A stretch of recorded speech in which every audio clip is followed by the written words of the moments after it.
This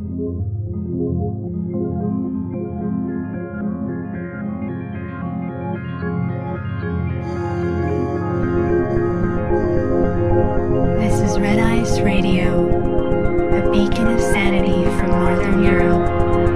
RedIceCreations.com. Hi there, boys and girls. My name is Henrik Palmgren, and you are listening to Red Ice Radio. Thank you for tuning in wherever you are. It's great to have you with us. This is the program dedicated to mysteries, conspiracies, geopolitics, spirituality, science, and so much more. We feature interviews with authors, researchers, filmmakers, bloggers, thinkers, and philosophers on all kinds of important and intriguing topics. On our website, redicecreations.com, we have over a year of radio available for you to stream or download for free, no commercial interruptions. When you want to have more, check out our members area for full access to our archives.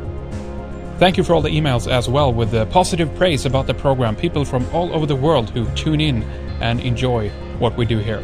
Today we have actress Mary Sean Young with us.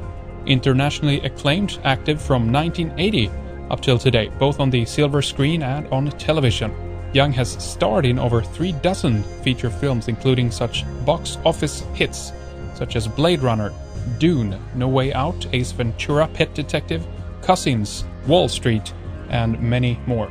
She has worked with several of the most accomplished directors in the film industry, including Robert Altman, Harold Becker, Roger Donaldson, James Ivory, David Lynch, Gary Marshall, Ismail Merchant, Carl Reiner, Ivan Reitman, Ridley Scott, Joel Schumacher, Oliver Stone, and Gus Van Sant, to name a few. Well, she's with us today to talk a little bit about her films, the film industry, but also her own awakening to many of the topics that we discuss on the program. Mary is well tuned in with a finger on the pulse regarding all things related to the so-called truth movement or the alternative research community. Stay with us for an informative and fun program. Alrighty then, welcome to Red Ice Radio, Mary Sean Young, or Sean Young as you're known as. First of all, it's a pleasure talking to you. Welcome to the program. Thank you. Excellent. It's really good to have you here. Thank you for taking the time. It's going to be a lot of fun for me as well. I want to obviously get clear on who we're talking about here. I want to talk a little bit about your movie career first, so people know who you are and so forth. We're talking about 2 of my personal favorite movies that you've been in. Blade Runner, directed by Ridley Scott, and then Dune as well. Excellent movie. The books are written by Frank Herbert, but the movie was directed by David Lynch. And correct me if I'm wrong, Mary, but I think those 2 are probably what you're most known for. Would you say that's correct? I would say Blade Runner is what I'm known for most, and probably No Way Out and Ace Ventura at Wall Street. I mean, actually, I'm known by different people in different areas. I mean, to little old ladies over 60, I'm known for Lifetime, TV movies. It's a wide range of people that I just exposed myself as a sci-fi nerd, Mary. That's what happened there. I love Dune and I love Blade Runner, so that's... Dune's a great movie. I've had a very lucky career, I think. Yeah, absolutely. You've been in tons of stuff, obviously, and this is a lot of fun. It's great to have you with us on the program. Where should we begin? I mean, should we talk a little bit about some of the film work that you've done, some of the background? I mean, first of all, just speaking about Blade Runner and Dune, these are 2 highly rich, symbolic movies. They're very metaphorical. They have 2 very interesting directors attached to them. At the time you were in the movies, was this something you paid attention to at all, if this is even something you have gotten into, Mary? It's funny. As I've gotten more educated on the symbolism in movies, it's interesting to look back at the movie Blade Runner and looking at the owl and looking at the pyramid shape of the building and looking at things like cloning and kind of genetic engineering and kind of wondering what the aliens are up to and all of that kind of stuff, and wondering how much does Ridley Scott know about secret societies and all of that. I have no idea. I don't know Ridley that well. Yeah. But when you look at the movie Blade Runner, rife with symbolism. It really is, and it seems to have a sort of foretelling of events. Absolutely, it's the transhuman. Maybe not nightmares. It's, well, in a way that it's portrayed in the movie too, but it's very, very interesting, highly symbolic, highly rich. How is the work on that, as far as you're concerned, when you do your part as an actor in this? Is that something you even had a chance at the time to realize and see? Obviously, you read the script and so forth, so you understand a certain bit of the storytelling, but a lot of that is elements I reckon that is added after on. Is that correct? Well, at the time, I was only 20 years old, so I didn't really have a lot of awareness of any of the kind of stuff that I'm aware of now. Yeah. At all. Yeah. And I barely even knew how to stand on my mark at that point. You know? I didn't know a lot. I was pretty young. As I've grown, and this is 30 years later, my awareness of the movie Blade Runner and its symbolism has deepened, and I feel like it must have been a part of that agenda. It just seems natural that it was, because it's just all throughout the movie. Yeah. And now, by the way, Ridley Scott is moving on and making that Prometheus movie, the prequel to the Alien series. Very interesting. What do you think about that? I want to see it. I mean, the previews look great, but I'm sure it's going to be a hotbed of symbolism for sure. Oh yeah, yeah. He's a very talented man, Ridley Scott. You know, but he obviously has connections. It reminds me a little bit of Jay Weidner's talking about Stanley Kubrick. I mean, he's got to have his connections into these money sources to make these movies. I believe you're right. That's actually a very good analogy, because he has certainly proved, I guess, himself to be somewhat extra than all the other ones out there. He's made some fantastic movies. Absolutely, you're right.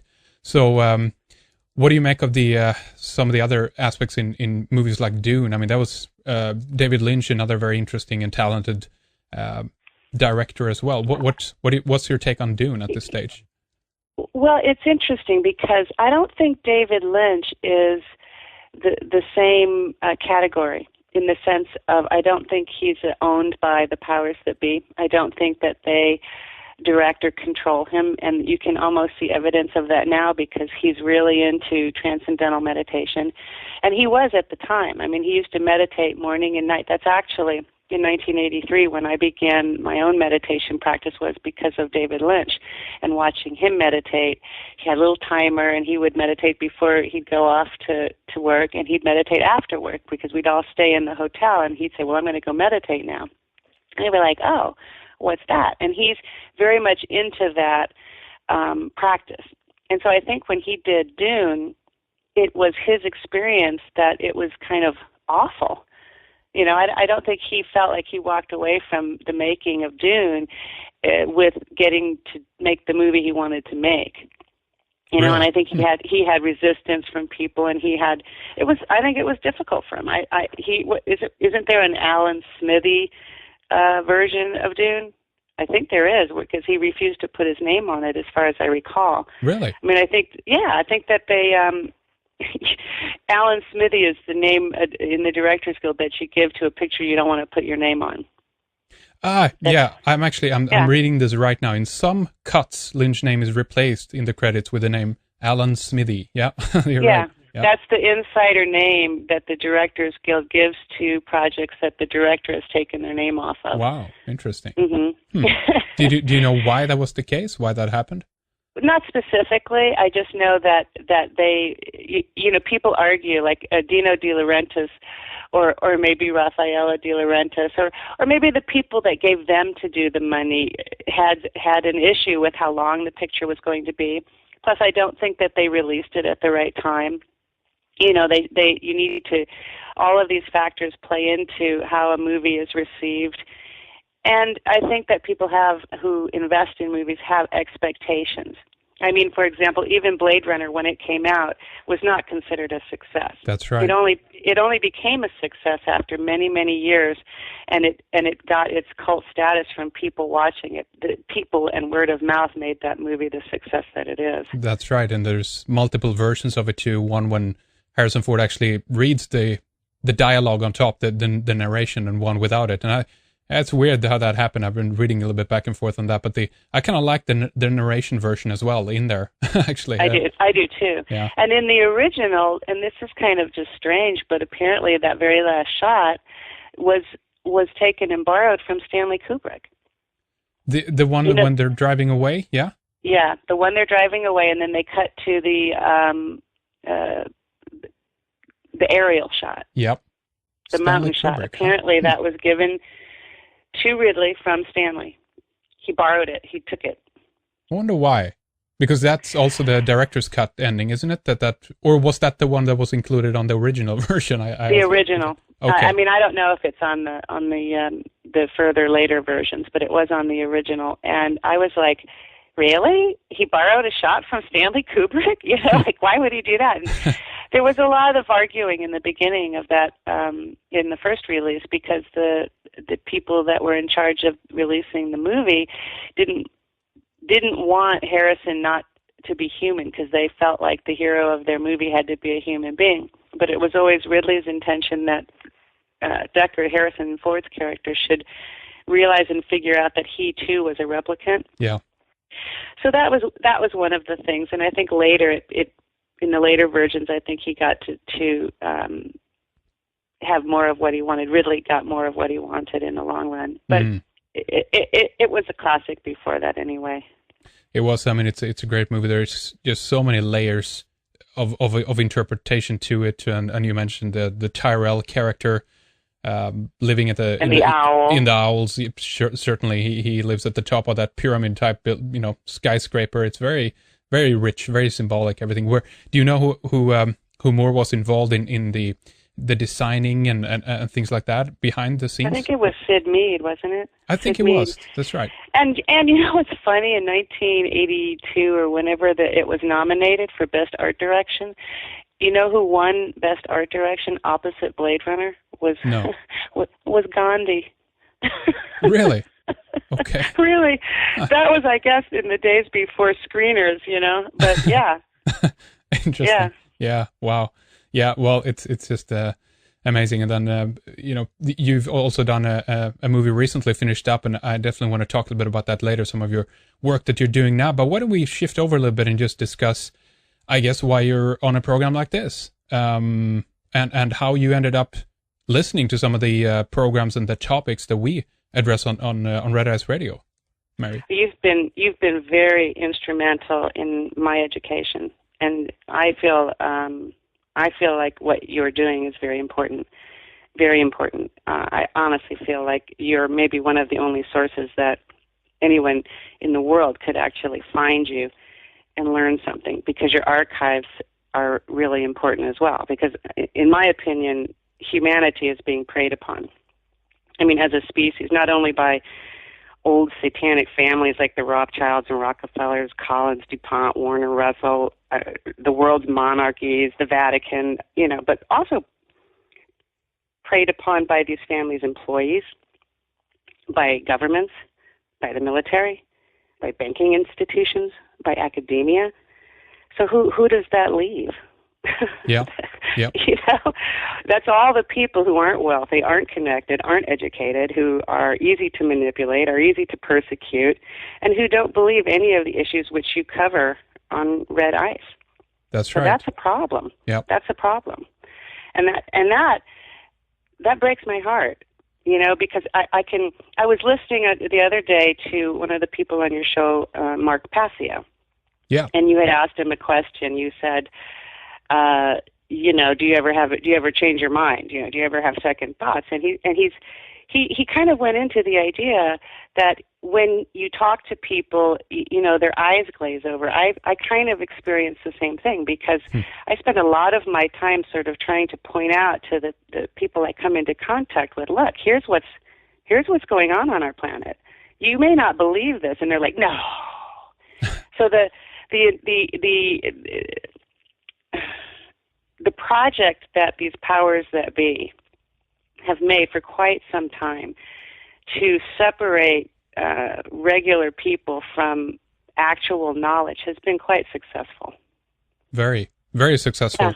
Yeah. How do you think Well, I mean, this is a difficult question, is one we're all trying to find the answer to. But this, I think personally, anyway, Mary, that we need to go back very far to begin to understand that this hasn't been something that's happening overnight. And I think that's also the reason why you get that glazed over look from most people when you mention it, because they've been living in it and with it for such a long time that they don't know what the hell you're talking about when you say some of these things to them, right? So we have to go back far. They accept reality. Well, it would be a long way to go back. I mean, you'd have to go back, God knows how long you'd have to go back, because actually ruling classes have been around forever.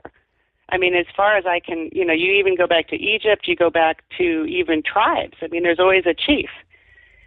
Michael Tsarian says something interesting, too. What's the priest class? It's a class of people who indicate that they know and are in possession of something that you aren't. Like they are the arbiters of your relationship with God or your creative spirit or that spark that's within you. Or even the Catholic Church. You can just go back that far. Or you can go back to pharaohs. You can go back to... There's always a ruling class, and that ruling class's objective is to maintain control. And that's the paradigm we live in. That's the objective, and that's very true today, which is these families want control. And I think it goes even deeper than that, because I think these families have people above them. I think my own personal belief is that there is an alien agenda and that there are aliens on the planet. And a lot of people, when you go there, they're immediately like, uh-oh, crazy person. They can't even wrap their head around that at all. But then the research is there. I mean, besides, you could go to a book like The Threat, Revealing the Secret Alien Agenda by David M. Jacobs, Ph.D. That guy's done a tremendous amount of research. He's amazing. I think that's one of the best books, and I read a lot of the alien books. But you go and you look at things like what's going on in Dulce, New Mexico. What in the hell is that place? It's like the Andromeda Strain. You look at the movie The Andromeda Strain, and these underground bases and stuff, and you go, what in the hell is going on there? And if you see any of the kind of pictures about these genetic modifications and engineering that might be going on, and then you think about why are all these cows showing up all mutilated all over, near Vegas and all in that Area 51. Is that on purpose? What's going on? I know. There's a lot of questions here, and just because the majority of people don't know about this stuff, that doesn't mean it's not happening. It's just that the fact that they haven't looked into it, as you have in this case.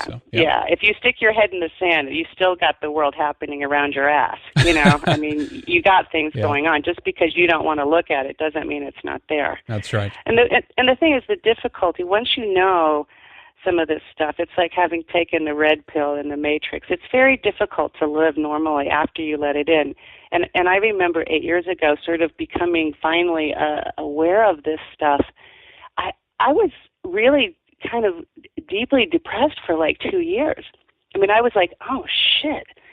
I mean, there's a guy I studied, Norman Dodds, and he's a guy who I came into contact with from, what was his name,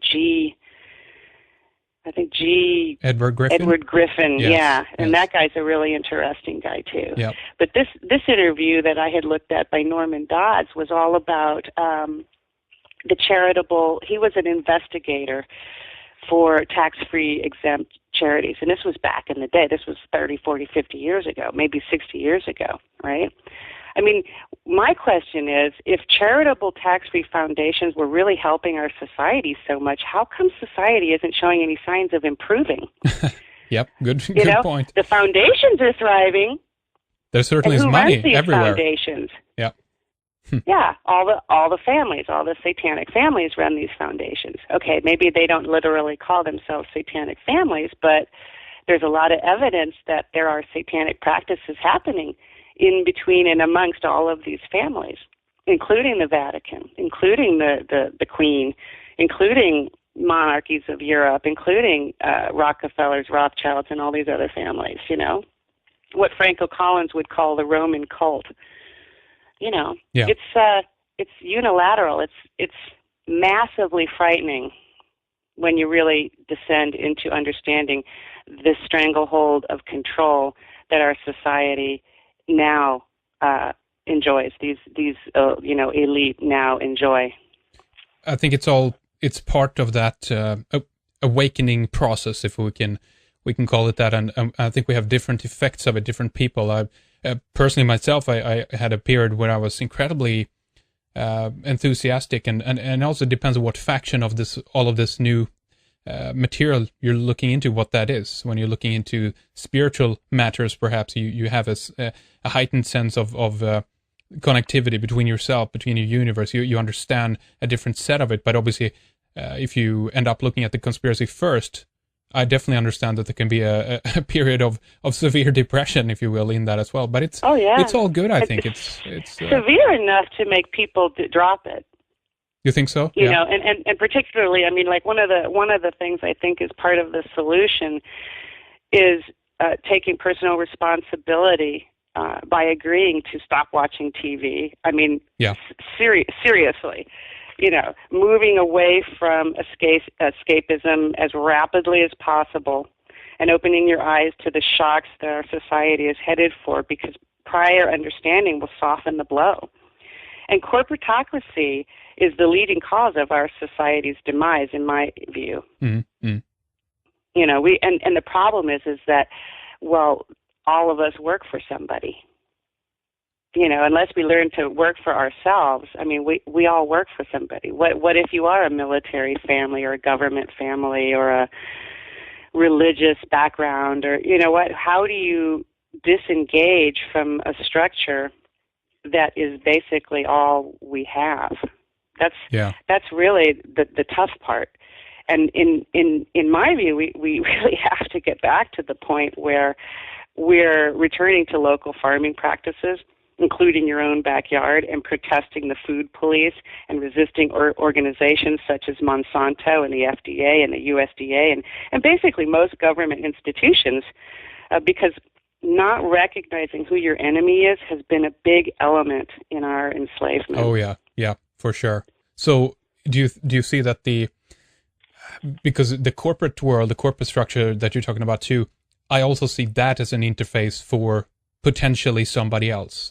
This is a difficult one because we don't have, as far as I know anyway, and I'm concerned, we don't have people on the on the boards of these companies to actually see who's the driving force behind the agenda that they're unfolding, like Monsanto. But we know also that a lot of people from Monsanto, for instance, they go back and forth between government positions. So you have that kind of interface. It doesn't really matter if it's one interface is a website that Walter, I think his name is Buniel or Buriel, Bunniell or Burriell. But his website is CAFR.com, and it's the comprehensive, I think it's administrative financial report. It's not a report that regular human beings get, but governments get them, institutions get them, and they Fortune 500 companies get them, and they define legally who owns what stock in every corporation, every top Fortune 500 corporation. For example, Motorola, 96% of Motorola stock is owned by people who have owned it for its entire existence. 4% of it is traded on the stock market, but it's presented as that 4% is actually 100%. So it's very deceptive. Mm-hmm. Okay. You know what I'm saying? But I mean, the tricky part about the powers that be is that there's always some proof publicly. There's always, oh no, we published that, you know, in the back small corner of the New York Times where we published something that told the truth, but you'd never catch it. It's not front page news. You'd never catch it, but they have the right to say, "Oh, we did publish that information. We're legally upstanding citizens here." Yeah. But it's very deceptive. The information is out there if you care to dig deep enough. It's just most people are trying to pay their gas bill and get from, their one slave job to the next slave job. I mean, most people don't have the time the freedom to actually do that research and dig that deep, because it takes a lot of effort to figure out these games that these ruling elite corporations and foundations and families are well aware of. Absolutely, you're completely right. They claim things are transparent. We know everything is out there in the record, as you say. But this is partially this is the responsibility of the media. They are obviously not doing their job. They are in the same hands as these companies that we've been talking about in there's many regards. There's no media anymore. Yeah. I mean, my father, Donald Young, was a journalist. He was a producer for NBC News in Cleveland, and then he went to NBC News in New York City. And one of his big complaints I used to listen to was about the Jews. He was not a guy who liked the Jews in the news business. He said that they took over. He wanted to do stories back in the 70s about the Arabs. He wanted to give the other side of the story. And he was summarily walked out the door, Yeah. He and that happened, and that's really a little bit what the movie broadcast news is about. I mean, my dad did the job that Holly Hunter did in that movie broadcast news. Okay, yeah. And Albert Brooks's character and hers, really were aware of what was happening to the media. The media is gone. There is no media. I agree. There's the noise. It's sort of like you had a guest on the other day talking about governments.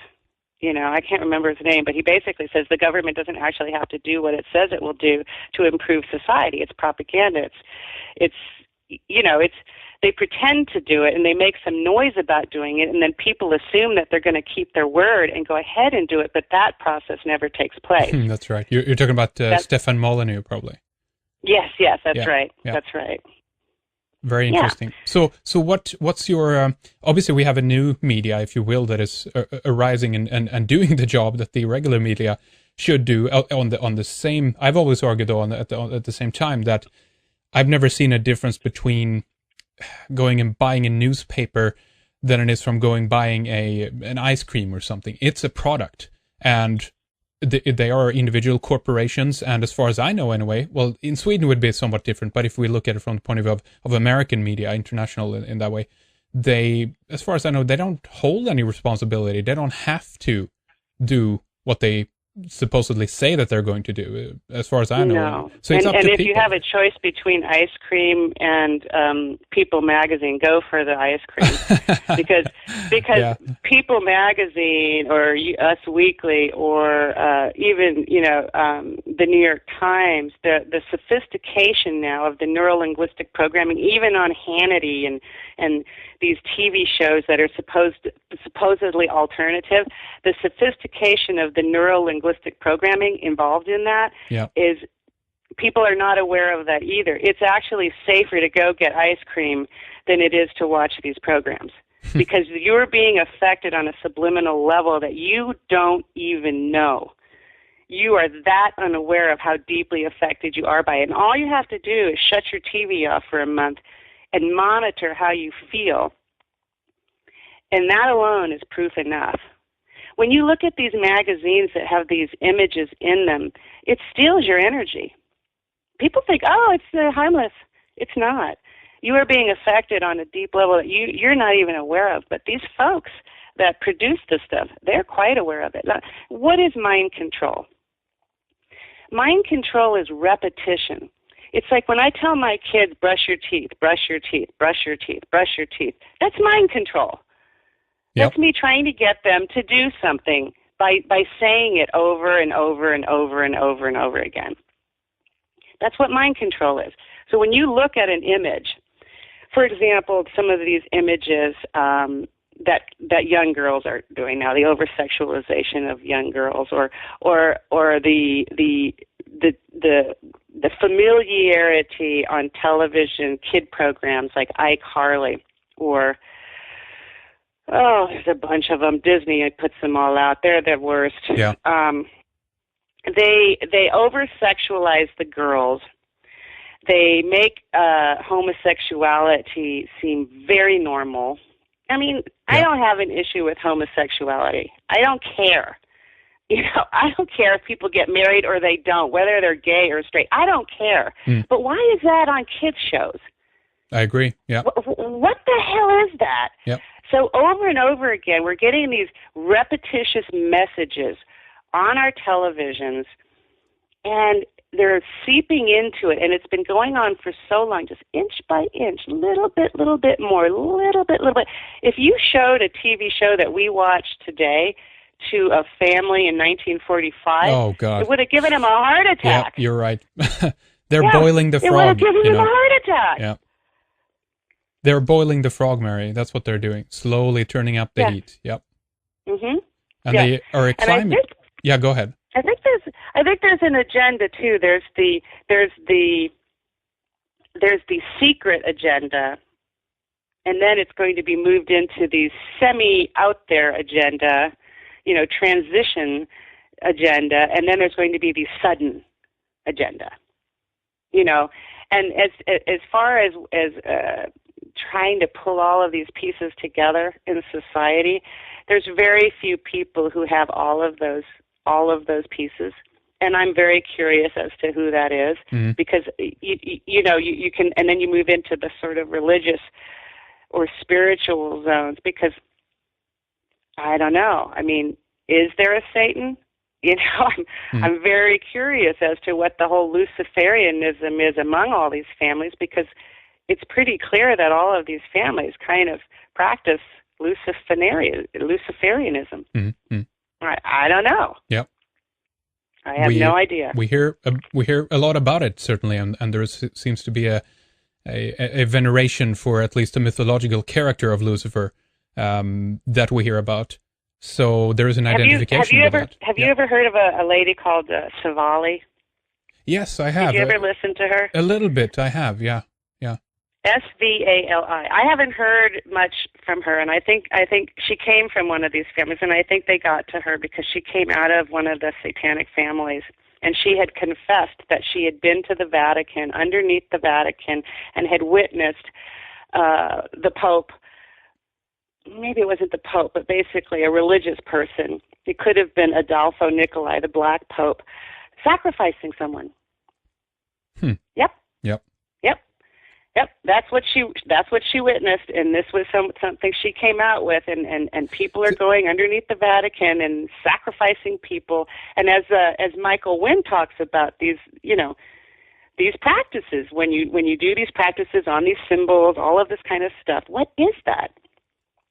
Why that's not little news, No, I know, and at the same time, this is what's so interesting about this, because this is a really good point you're bringing up, Mary, also. This is obviously a different kind of sacrifice that they are doing underneath the Vatican. This is more ritualistic. I'm not saying that nothing that they do isn't ritualistic, but it's amazing that people can get so shocked and look at you in disbelief when you say something like this. But at the same time, if we look at the history of the institution of the Vatican, we know the incredible bloodshed that has been cast in their name, if you will, the wars that they have been behind, and the persecution of people. It's nothing but sacrificial sacrifices and wars and bloodshed that they've been behind for such a long time. So for this to happen, there's a lot.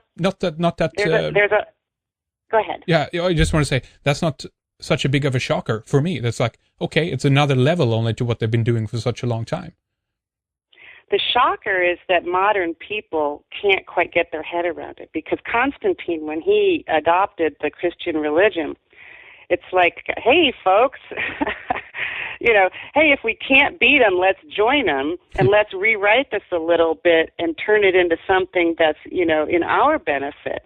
Yeah. I mean, religion's weird, especially the Catholic religion. I mean, explain to me, eat this is my body, drink this is my blood.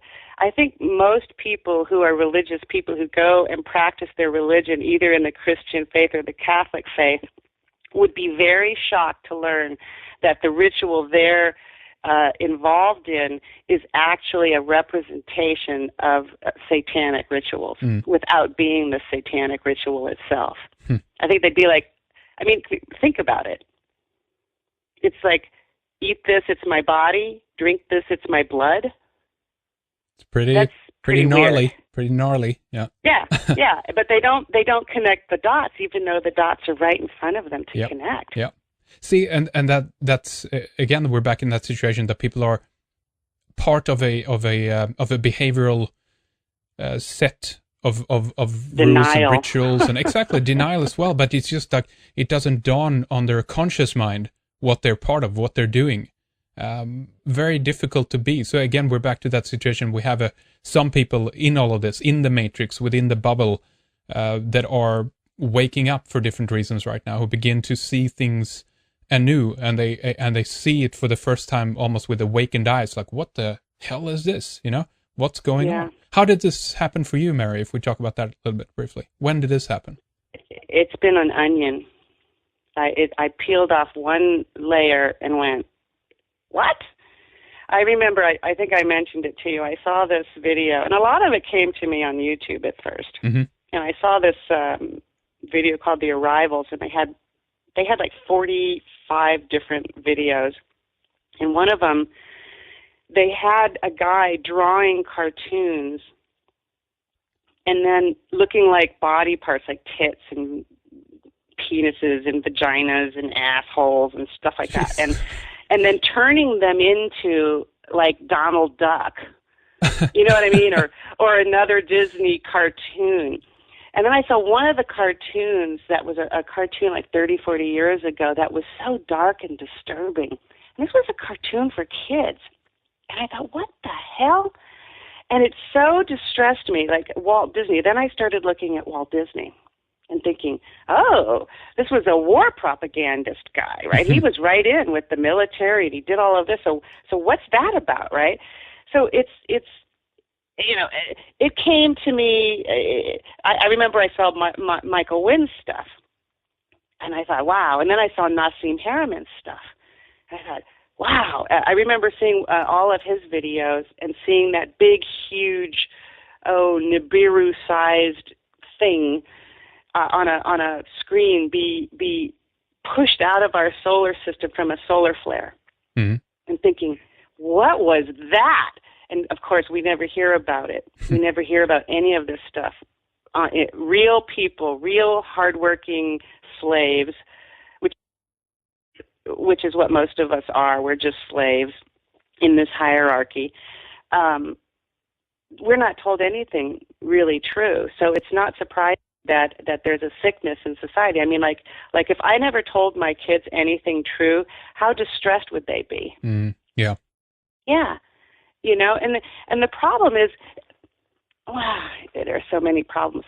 There's been so much withheld from us that I think that the powers that be, and you can understand that, are terrified to come out with it now. I think actually a lot of these families would prefer it in some ways. They might actually be like, the game's up, maybe we should do something, because we're actually destroying our own home as well, Yeah. The fabric of our own society is declining, and I think that the powers that be kind of figure this out, and they're kind of going, well, maybe we should sort of fix this. Their terror at fixing this must be huge. Because it's like what Judy Wood said, Dr. Judy Wood, about the free energy and what brought down the towers. I happen to agree with her. Mm-hmm. Yeah. Those towers disappeared. They sure did. And it wasn't just a fucking plane, Yeah. It wasn't.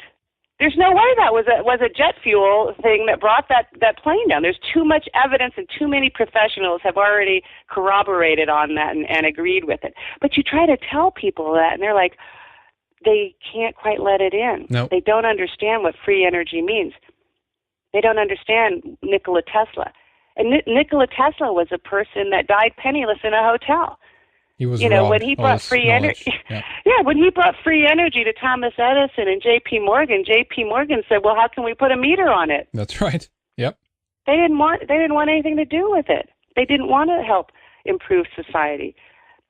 Look at the footprint. Trying to get to a place where we get the powers that be to take responsibility for what they've done. I don't think it can be done by being angry. Somehow we, the people, have to figure out a way to be forgiving to these criminals, because maybe they didn't, maybe their family lines and their satanic background in their rituals in their family lines didn't provide them the opportunity to connect with their decency and their humanity. I mean, that's got certainly to be a possibility. Well, you bring up a really good point. Where do you put the blame, if we can call it that, if you have a set of individuals who have been, bred into this role in a way? They have potentially even been mind controlled. These might be even people who are working for somebody else. This is also something I've pondered, and I've heard interesting comments from people who, it's almost like even though they have, a lot of money, shitloads of money, there's more than we can, even imagine some of these families.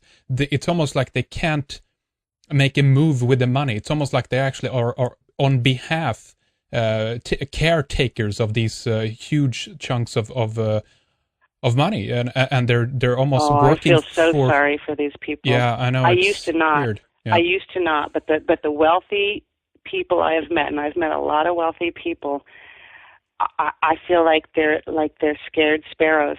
Like they have, rich people are the weirdest people I have ever met. They are so nervous. They are so scared. Like now I call myself, what my job now is I'm a dominatrix fundraiser. Because now I realize, after realizing that my career will never go any further unless I take responsibility for it, so I went and raised money for this last movie.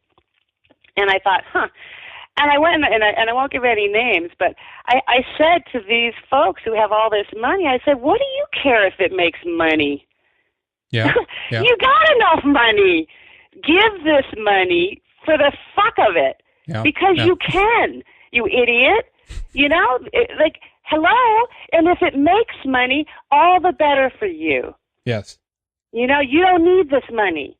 What's wrong with you? So it's like, I need to walk in there and slap them around and go, look, dude, you have too much money anyway. Do something with it. What do you need with this money? Yeah. But they all don't want to be like, oh, I gave this money away. I didn't, and their money is the biggest oppression. I mean, it's weird. It's like the money has ended up owning them, like that comment is. All the stuff they own and all the investments that they have, they're afraid of even making a move. Because I hear from now and then, even Mary, people who have a lot of money who are they're allegedly truth seekers. Even they know about certain set of these things. They want to expose things, but it's like, where are they? Where are the billboards that they could pay for to slam up some websites on up on the highway, or even put out some of this stuff in the mainstream media, or even start your own channel to begin to pump some of this stuff out there? It's like there's no movement within that. That's stagnated in some way. Very strange. I feel so sorry for these people. I tell you that the only way, in my view, to really bridge this gap is to view these people, these oppressors, these persecutors, and that's what they are. They're persecutors, they're oppressors, is to view them as being equally persecuted and oppressed, only that they don't really know it yet. They don't actually know they're oppressed. There's a lot of, unfortunately, it's like John Lash. He's been on your show.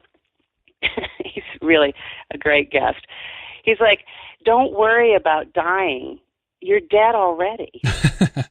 You don't understand it yet, though. Yeah. You need to let this stuff go and start living again.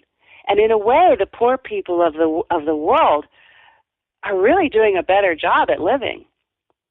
And that's what's not understood by these power elite. They just don't understand that yet. Okay, it's true. Poor people are being fed a load of GMO bullshit, but you know what? They don't walk around with the same type of pressure and oppression and fear that the ruling elite walk around with. It's amazing. And the fear that one day they might lose it all also. Yeah. And they think that their money is their ticket into heaven or into the afterlife. It's not. It's what you do here. And the good that you do with it, that is actually the accumulation of what your life is. It's not how much money you have. Your money saves you from nothing. And that's what, that's the big divide that we need to figure out. That's really it. Because I don't want to be angry at the ruling elite. I don't understand the full effect of what it's like to be on that side of the fence. I certainly don't. But the people that I come across, I honestly feel sorry for. I'm like, oh, you poor thing. You just. It's like studio heads.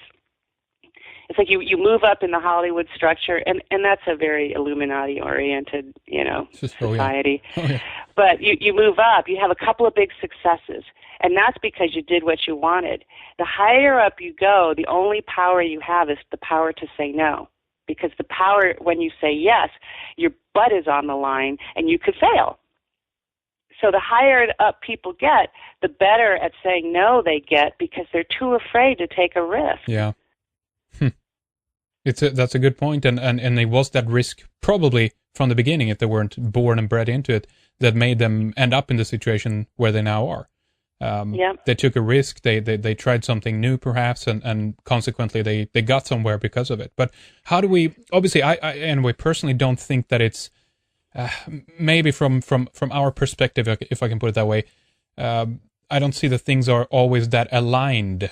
I don't think that everybody who is on a certain level within what we would call the elite or in a uniform plan, if we can put it that way. I think that there's a lot of discrepancies, a lot of different intentions and wills up there, and I think it might be pretty chaotic at times in terms of how things actually go according to the plan that they want to unfold.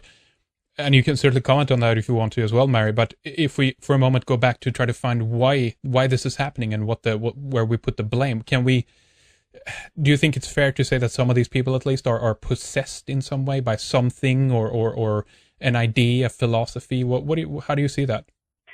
Well, I think we have to move away from the idea that the elite, the ruling elite, are that confused. They're not that confused. They call each other up on the phone. There's a handful of them at the very, very top. There aren't that many people. But you could say there's a tier system. There's a people at the very, very top. They're in touch with whoever the fuck they want to be in touch with. Then there's the people under them, and you could maybe put the CFR or our politicians or our government or the military or whatever. Then there's the people under there. And this isn't even factoring in the aliens, because the aliens have powers that none of the humans really do, like telepathy, and the ability to freeze people. You know what I mean? I mean, they have a lot of powers that if you do the research, it's like who's at the very, very top probably has more awareness of more than you realize. Mm-hmm. I mean, they can tune in to more places than we're actually able to consciously understand. And that's and possession is a real interesting thing, but that's I look at that as something that's more associated with the Vatican and with the monarchy and with the satanic families, because those are the people engaging in the satanic rituals. Yeah, I don't feel possessed. You know what I mean? Right. I'm not involving myself in these, in these activities, but the real people. That to me is the only place that we're going to make any progress. And that's the hardest battle, because we, the people, are the ones being perpetrated against, but yet we're supporting things like the Super Bowl or Halloween, or church, you know what I mean, or Islam. And how fervently people attach themselves to these activities that have been provided for us to spend our dollars on. These mass rituals, yeah. Oh, yeah. Yeah, there's no reason to have hope if we can't all get on one page. And the likelihood of people getting on one page, this is the part where I get very depressed, because it's like, there's a lot of distraction in life. I mean, your television set, for starters. Yep. The food you eat that's nice and packaged real pretty in the grocery store. I mean, it takes work to be a pure person. It really does, and most these people times, aren't up for that. Yeah, it's true. It takes up all your time basically to just try to avoid things and exclude things, and you end up having to cook everything from zero, unless you eat, raw stuff, of course, which is the best. But, I mean, a place to start is to reject convenience programs, such as fast foods, eating in front of the TV. Public schools, I think, are just wretched. Yep. Network news, and recognize the programs for what they are, which is mind control.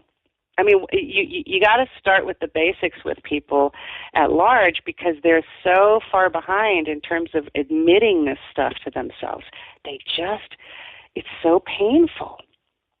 It's like having to admit that you've been deceived by your parents. Or deceived by anybody. This is also a major problem that you face. I feel it's. Are you telling me that I'm wrong? That I've never, or that even that people within society, they have that appeal to authority going all the time. That for someone, an expert, have to come along and tell them how things are, and absolutely not, their child or their work associate or buddy or friend, family member. That doesn't work. They've handed over their sovereignty. They've handed over their responsibility. Yeah. They've handed it over to their tombstone pizza. They've handed it over to their TV. They've handed it over to political parties. Like, I don't vote. I mean, here's what would be great if I could see this happen. Everybody in America decides not to vote. What a clear message that would be. Oh yeah, I agree. Let's just participate. Not vote. Let's send a message to our government that we are not pleased, and let's just not vote. Nobody shows up to the polls.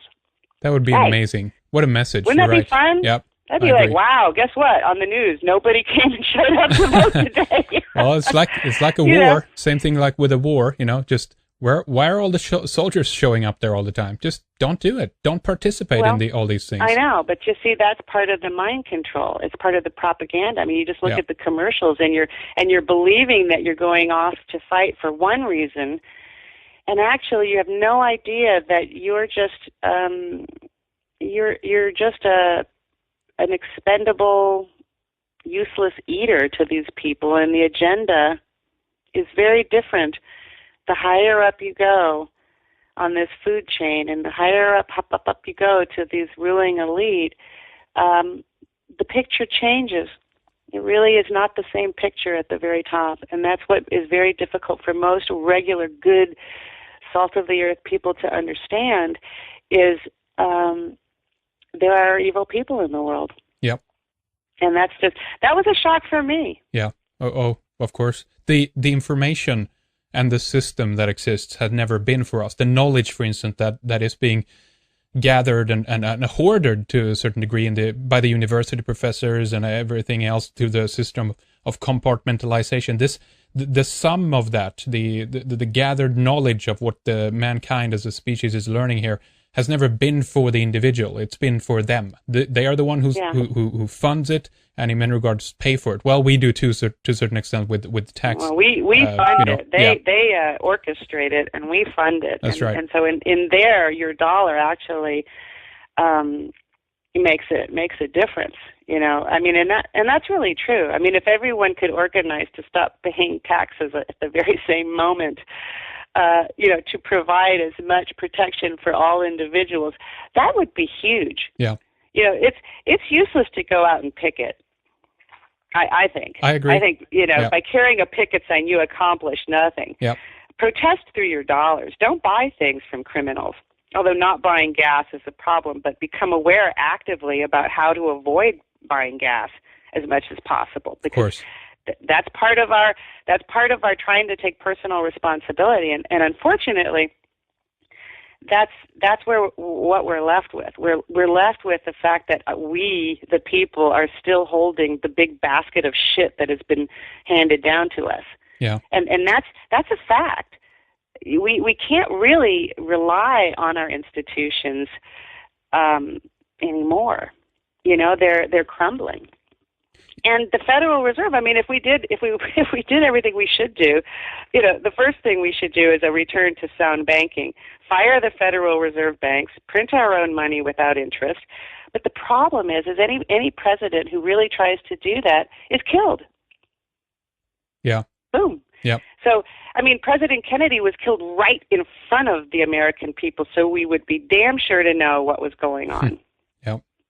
These These are also mind control. These are traumatizing events for people like 9/11, and these are also excellent times for them when they actually put through their message of mind control, because people are in a traumatized state and they're just completely open to anything that is being put out there, either as an excuse or the solution, if you will, to the problem in many cases. I don't know exactly how that went down with Kennedy, but that certainly sent the message. 2 weeks before Kennedy was shot, he signed an executive order, and the executive order, the number of it is, I believe, it's 111110, and he wanted to back Treasury bonds with silver.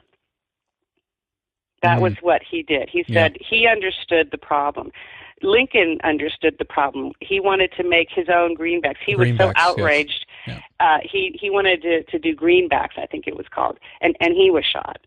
Okay, so Andrew Jackson routed out these he called them a den of thieves. The charter for the first bank, the Treasury Bank, I can't remember the name of the bank during Andrew Jackson's presidency, but he got rid of them all. And then the very next president reverted back because he was obviously in on it.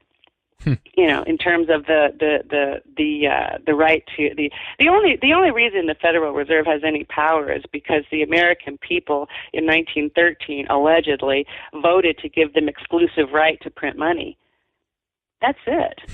And it's supposed to come up for review in this year. Do you think we've heard anything about that in the news? Yeah, no, not at all. But we do. Not at all. Are you encouraged though by this? I mean, we even at this stage, for Christ's sake, even people like Anthony Robbins is out there now talking about the debt and the Federal Reserve and everything else. I mean, it's spreading to a certain degree, which is very good, of course. Well, it's exponentially impossible to keep this system going in the way it's been going. I don't know if this is true, but I heard Ecuador's government said, well, we just decided we don't think we owe you any money.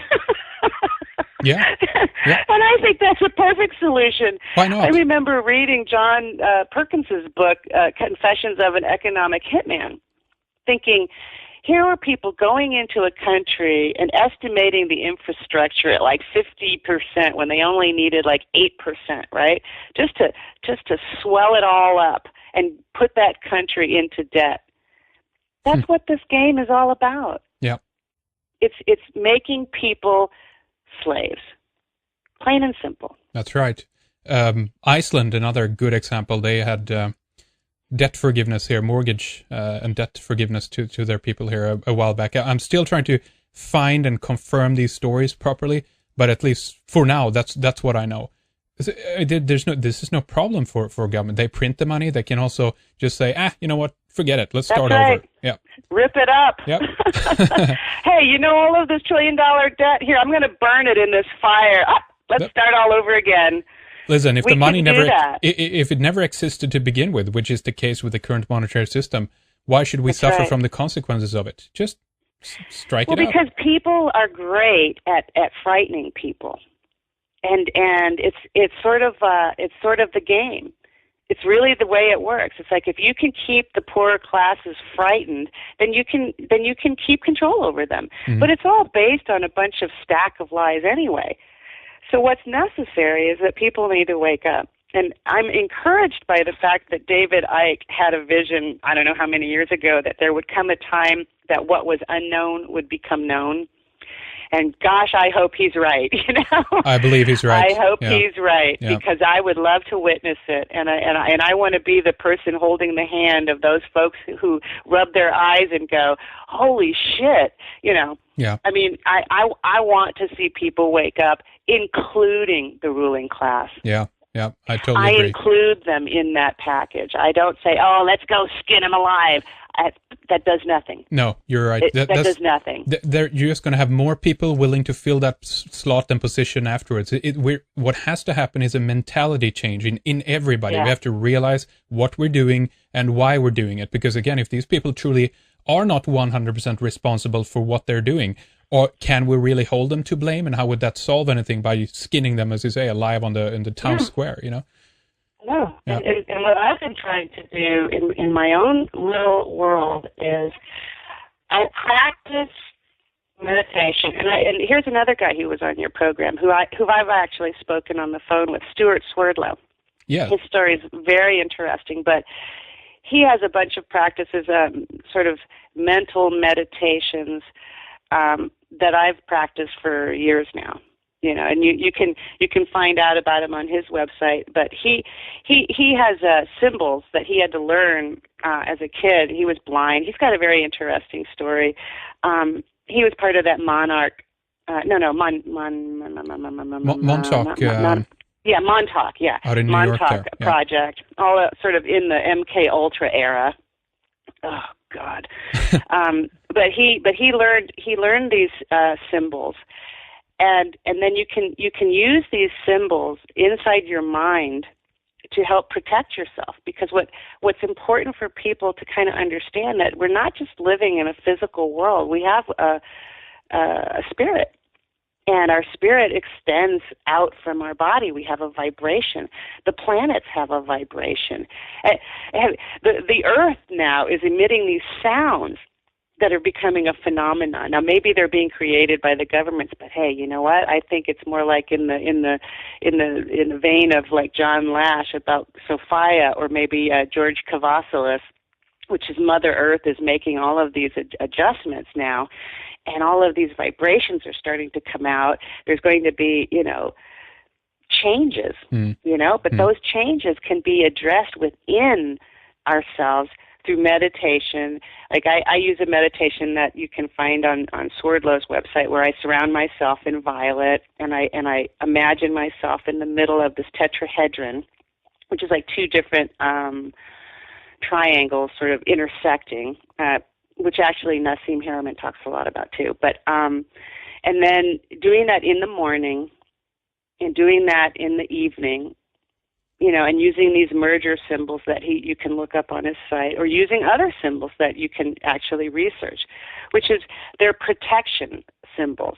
Because when you think about it, all of these families that have these satanic rituals, and they have these symbols, the little star and all of that kind of stuff that have power, that draw in these entities and these other dimensional beings, if they can do that on that level, then why can't you as an individual protect yourself on that level? Mm-hmm. Yeah, of course. You can. Yeah. You can't do it if you're not conscious of it. But if you're conscious of it, you can meditate every day, surround yourself in that violet fire, use some of these symbols in your mind when you meditate, and then walk in through your day, and believe me, the bullets will pass you by. And I'm a believer that maybe it's not as so much exactly how the sigils or the symbols are even, formulated. I personally believe that it's actually the intention behind it that's the most important, and the fact if we believe it or not. Meaning, I don't think we even need really any of these tools, just as long as we know that we have the ability to put up this protective layer, if you will, around us. That is the most important thing, that we're there with spirit and intention, 100%. Well, becoming conscious that you actually have the ability to enact that and take action with that in your life.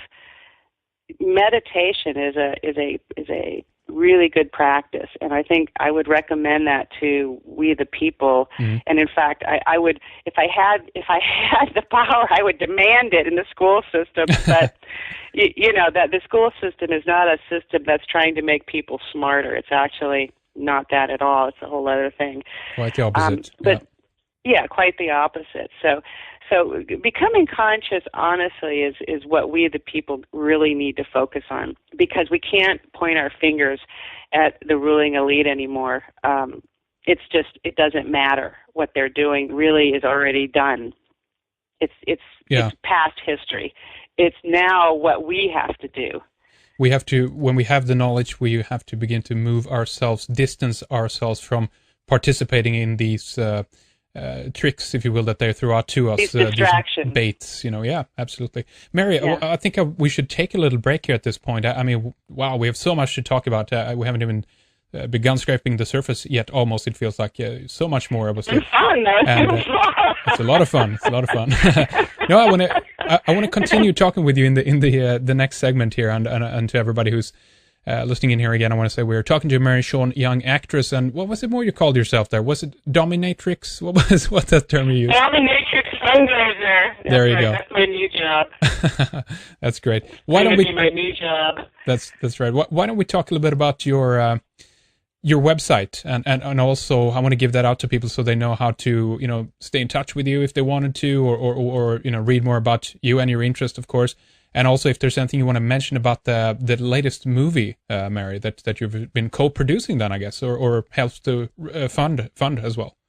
The contact website information is www.maryseanyoung.com, and it's like an archive. The more active place that I sort of visit a lot is my Facebook, which is Mary Sean Young, and I have a Twitter, which I'm going to try and do better at, but I hate the abbreviation, so I'm going to do a little better at that. But microblogging. Those are those are the three places. The Twitter is Sean Young 23. Excellent, and these are linked up as well on MarySeanYoung.com, I believe, so people can find there. You have a YouTube channel as well up there, correct? Oh, there is. I forgot. There's some movies. I mean, little videos I've made at MSY Pariah. That's right. What about the latest movie? Tell us briefly about that. What is it about, Mary? Well, the latest movie is titled Jug Face, and Chad Kinkle wrote it. He's actually even still directing it. I just returned from my portion of the show. It's a sort of family drama horror, and there's a pit, and we sort of live away from society, our community. And this pit has a little monster in it, and it's an allegory for how corporations are swallowing up beings, that corporations are swallowing up human beings. And the misery that they cause. That's the allegory of the story. Wow, really interesting. Sounds great. When is do you know when it's going to be released? Is it in post-production now or editing phase? It's not quite in post-production yet. It's on its way. In about 5-6 days, the shoot will be finished and we'll start moving into post-production. Wow, that's but everyone likes it so far. We've really hit on something because we've brought a lot of talent together that worked perfectly, and this is what I love about Generation X and Y and Z. It's like they are a great bunch of generations, and if I could, well, anyhow, we can talk about the baby boomers in the next hour. We sure can. We have a lot more to talk about. Again, the website here is MarySeanYoung.com. We're going to take a short little break here, but this is really interesting, and much more is coming up, so do stay with us. Thank you so much for this first segment, Mary. We'll be right back with more.